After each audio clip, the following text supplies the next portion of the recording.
Assalamu alaikum. I hope you all are fine and doing good. Welcome to new lecture and here we will do some questions which are related to Pythagoras theorem. But here the shape given is rectangle. तो हम देखेंगे कि कैसे हम rectangle को right angle triangle में convert करके उसके बाद questions को simplify करते हैं. ठीक है, तो move करते हैं question number 1 पे. फर्स्ट ऑफ ऑल देखिए, आपको क्वेश्चन की स्टेटमेंट में गिवन होगा the sides of rectangle are given. ठीक है, और रेक्टेंगुलर स्विमिंग पूल है. The rectangular swimming pool obviously word rectangular से ही क्लियर है कि रेक्टेंगल शेप है. रेक्टेंगल एक ऐसी शेप होती है फोर साइडेड जिसकी दो ऑपोजिट साइड्स इक्वल होती हैं. ठीक है, तो वो जो दो साइड्स है ना वो आपको गिवन है. एक 50 है और एक 30 मीटर है. ठीक है, आपसे कहा जा रहा है what is the length of opposite corners. ठीक है, अगर आपने ऑपोजिट कॉर्नर्स की लेंथ फाइंड आउट करनी है तो सबसे पहले हमें ये पता होना चाहिए कि ऑपोजिट कॉर्नर्स हैं क्या. ठीक है, इसके लिए सबसे पहली वर्किंग हमारी ये है कि हम एक रेक्टेंगल शेप ड्रॉ कर लेते हैं. ठीक है, अब जो रेक्टेंगल शेप आपने ड्रॉ किया है ना उसमें आप देख सकते हैं कि मेजरमेंट्स आपको गिवन है कि 50 मीटर और 30 मीटर है. ठीक है, अच्छा अब आप ऐसा करें अपनी आसानी के लिए, अगर आप इसको ABC मार्क कर देते हैं ना, ABCD तो बेस्ट है. ठीक है, ताकि आपको भी क्लियर रहे कि आपने करना क्या है. What is the length of opposite corners. Opposite corners की लेंथ फाइंड आउट करनी है. इट मींस आपने D को B से ज्वाइन करना. ऑपोजिट कॉर्नर तो ये दो आ रहे हैं. अब देखिए, जब हम किसी भी रेक्टेंगल शेप में ना डायगोनल ड्रॉ करते हैं, डायगोनल का मतलब होता है कि जब आप ऑपोजिट वर्टिसेस को ज्वाइन करते हैं, ऑपोजिट कॉर्नर्स को ज्वाइन करते हैं, तो ये जो लाइन है ना जो येलो कलर में हमने मार्क की है, इस लाइन को हम कहते हैं ये डायगोनल है. तो हमने बेसिकली डायगोनल की लेंथ ही फाइंड आउट करनी थी. लेकिन हमें कैसे पता चलेगा कि हमने यहाँ पे क्या अप्लाई करना है.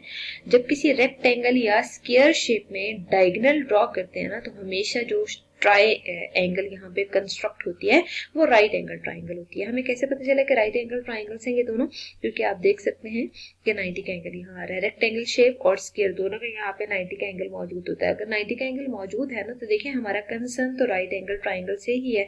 इसका मतलब ये है कि ये राइट एंगल ट्राइंगल है. ठीक है, अब देखिए इस वर्किंग में ना अगर थोड़ी देर के लिए हम अज्यूम करें तो हमने अगर डायगोनल की लेंथ फाइंड आउट करनी है तो बेसिकली बाकी जितनी भी चीजें गिवन है वो एक्स्ट्रा है. मीन्स हम इसको रेज भी तो कर सकते हैं. ठीक है, अगर आप इसको रेज करके करना चाहें तब भी ठीक है. मीन्स आपको कंफर्म होना चाहिए कि ये मतलब रेज करने के बाद ये एक इक्विलेटरल ट्राइंगल आ रही है. ठीक है, लेकिन ऐसा भी पॉसिबल है कि आप इसी शेप के साथ सॉल्व कर लें, क्योंकि हमारा मेन कंसर्न तो ये है कि हम इस DB की लेंथ फाइंड आउट करें. तो उसके लिए हम क्या करते हैं कि अगर ये 30 मीटर है ना तो कंफर्म है ये भी 30 मीटर के इक्वल होगा, क्योंकि दो ऑपोजिट साइड्स रेक्टेंगल की इक्वल होती हैं. ठीक है, तो इस ट्रायंगल में जस्ट हाइपोटेनियस अननोन है. तो सबसे पहले हम यहाँ लिख लेते हैं एज गिवन, और हमें गिवन ये है कि AD 30 के इक्वल है. ठीक है, और AB मेजरमेंट जो है ना वो 50 मीटर्स के इक्वल है. ठीक हो गया. अब हमने यहाँ पे DB की मेजरमेंट फाइंड आउट करनी है. अगर DB की मेजरमेंट फाइंड आउट करनी है तो इसको हम क्वेश्चन मार्क लगा देते हैं. ठीक है, बेस्ट ये है कि आप इसके स्टार्ट में लिख लें 30 मीटर्स क्या गिवन है आपको, परपेंडिकुलर गिवन है. परपेंडिकुलर को हम हाइट भी कहते होते हैं. ठीक है, तो हाइट, एल्टीट्यूड या परपेंडिकुलर ये तीनों वर्ड सेम होते हैं. ठीक है, उसके बाद फिर आप देखिए AB क्या है, base of the triangle given है, और DB के लिए बेसिकली हमें हाइपोटेनियस मेंशन करना है यहाँ पे. ठीक है, ये बेसिकली हाइपोटेनियस आपको गिवन है.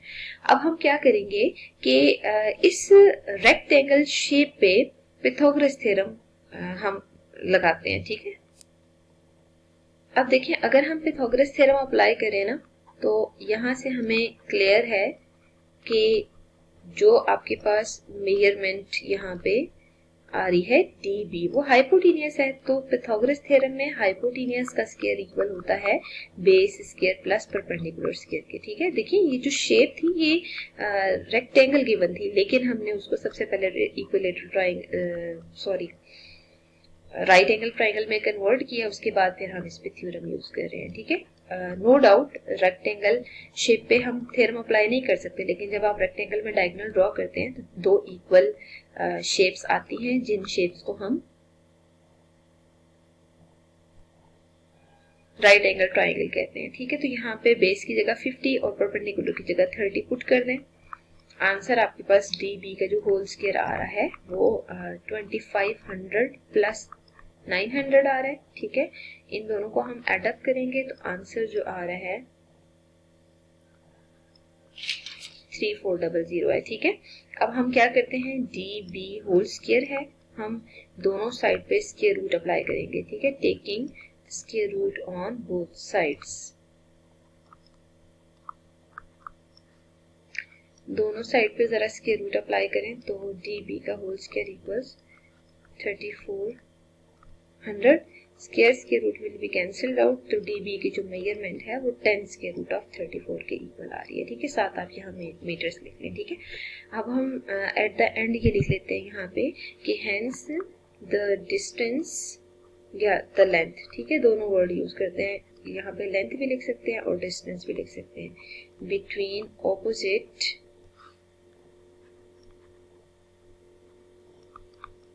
corners is 34 स्क्वायर रूट है और 10 आ रहा है, ठीक है। This is basically solution.